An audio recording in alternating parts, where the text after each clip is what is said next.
या फिर कहीं रुपया पैसा अटक गया हो, नहीं निकल रहा हो, किसी व्यक्ति से कोई काम करवाना है, वो काम नहीं कर रहा, कोई फाइल आगे नहीं बढ़ रही है, कोई कार्य अटक रहा है, तो एक जल के पात्र में जल भरकर 5 बेलपत्री शिव जी को समर्पित कर कुंदकेश्वर महादेव का नाम लेकर एक सफेद पुष्प बेलपत्री के ऊपर जो शिव जी को चढ़ाई है उस पर समर्पित कर जल जो लेकर गए हो, अपनी उस कामना को कर कि मेरा ये कार्य अटक रहा है, ये कार्य नहीं हो रहा, कुंदकेश्वर महादेव का नाम लेकर धीरे धीरे जल की धार चढ़ाइए। और एक बात हमेशा याद रखना, फिर निवेदन कर रहे हैं, अच्छे से समझ लेना, शंकर जी पर जब जल चढ़ता है, शिव जी का जब अभिषेक होता है, शंकर जी पर जब जल चढ़ाया जाता है, दूध चढ़ाओ, जल चढ़ाओ, कुछ भी चढ़ाओ, पर एक बात का स्मरण अपने जीवन में होना कि इतने ऊपर से मत चढ़ाना कि जल चढ़े और छींटे आपके ऊपर आए।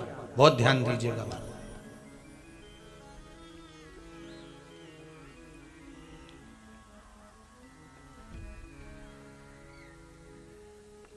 यहां तक वर्णन करा गया है कि शंकर जी का जल चढ़ा हुआ जहां से बहकर जाता है ना, उसको लांगा तक नहीं जाता।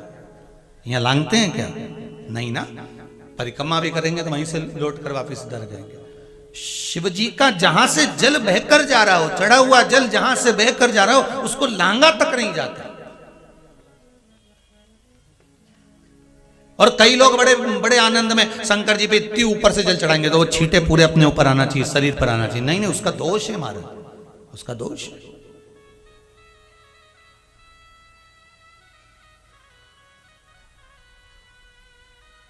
शिव जी को अगर आप जल चढ़ा रहे हो, जैसे आप भगवान को अगर जल चढ़ाओ, दूध चढ़ाओ, तो मान लो अगर जैसे एक सरल भाषा में समझ लो और अच्छे से, कि जैसे ये शिवलिंग है शंकर जी का, ये शिवलिंग है, और आप जल चढ़ा रहे हो तो इतनी ऊपर से छोड़ोगे तो पानी का छींटा तो अपने ऊपर आएगा, पर वही जल, वही दूध, वही सामग्री आप शिवलिंग से थोड़ी सी दूरी बनाकर अगर आप समर्पित करेंगे तो बाबा उसको स्वीकार भी करता है और आनंद की अनुभूति भी होती है, कार्य में सिद्धता भी आती है, कार्य में उसकी सिद्धता भी। अब तुम तो ऊपर से छोड़ रहे हो जिससे वो पानी तुम्हारे ऊपर ही आए, तो वो एक अलग प्रसंग है, वो एक अलग विषय। बहुत ध्यान देना महाराज, भगवान को कभी भी कोई भी सामग्री, जैसे भगवान के मंदिर में अगर फूल चढ़ाने जा रहे हो, भगवान के मंदिर में अगर पुष्प समर्पित करने जा रहे हो, तो फूल का मुख अपनी ओर नहीं होना चाहिए। फूल का मुख कहां पर होना चाहिए? जम के बोलो जरा, भगवान की ओर।